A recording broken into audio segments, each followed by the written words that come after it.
Well, at one point in time, a college was the American dream, that we were going to educate ourselves out of poverty and create a much better USA. But check it out.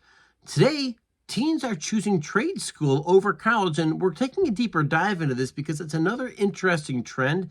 And I think you'll find a lot of fascination, particularly if you stick around to the very end of this video. All that we're asking you for is a like and a subscribe, because that helps the channel out, and YouTube loves when you ding the algorithm that way. Thanks for your help, and I will continue sharing the story with you. A new survey finds that 33% of U.S. adults now say trade school is a better option than college for high school seniors, surpassing those who recommended a four-year degree. Let's dive into why this matters for teens, families, and your community and your economy. And the bottom line is, there's lots of people who had this idea of what the American dream looked like, and now it appears as though there's going to be ample opportunities in blue-collar skills, in manufacturing, and lots of opportunities that we can't even dream of lie there in the future. Check out the survey to the left. You'll find that 33% are recommending trade school versus 28% for college.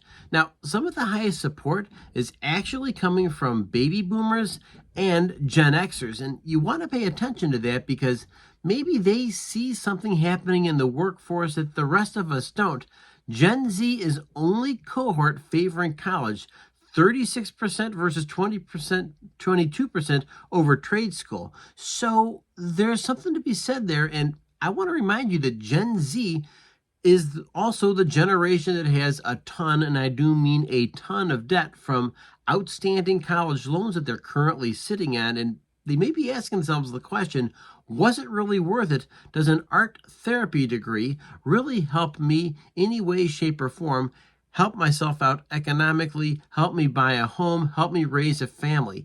Those are the questions that more and more people with college degrees, particularly college degrees that do not do anything, are now paying back. So there is something to be said about the declining college return of investment. The bottom line is, college has gotten super, super expensive, and it's really starting to scare some people away from going to college. For instance, college doesn't seem to really be carrying the same kind of return on investment that it once did. 70% of teens are starting to see that maybe, just maybe, there's other options out there, whether it's entrepreneurship, whether it's going to a factory, or whether it's learning a trade. And on top of that, there is an enrollment plateau that's also hitting the labor markets. Like 63% of labor market tightens, and they need more workers. Now, if there's going to be a massive influx of manufacturing to the United States, with President Trump's plan, you'll note that there will be workers needed. And maybe on top of that, here we are all over again, a repeat of the last century.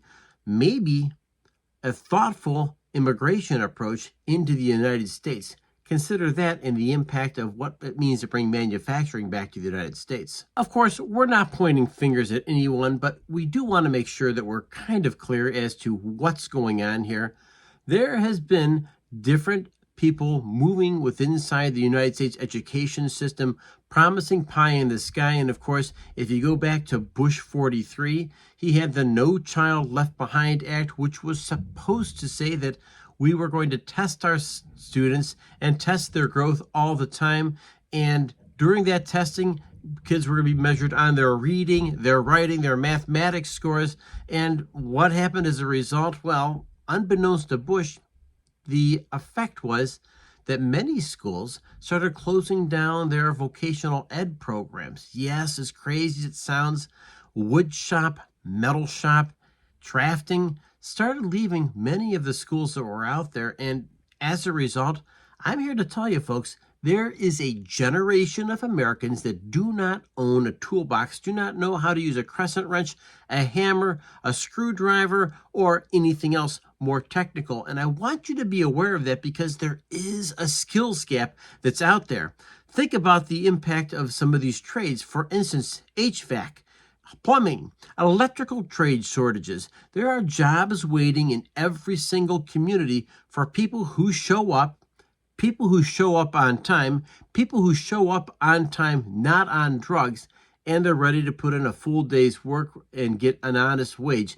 Those jobs are readily available right now, and that is without a college degree. So I want to remind you of a couple of important trends here. There is a policy trend that we're taking a closer look at, and Trump is proposing reallocating $3 billion from university research to vocational training inside the United States.